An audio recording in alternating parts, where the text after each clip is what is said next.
കഥയിലുമുണ്ടേ ഉള്ളു നിറഞ്ഞ റസൂല്. നൊന്ത് കരഞ്ഞാലും ഉമ്മ പാടുന്നൊരു പാട്ടിലുമുണ്ടാം മത്.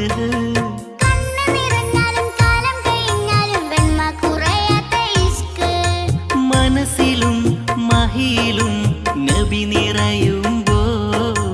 ഇഷ്കിനെ ചേർത്തവർ കരകയറുന്നു.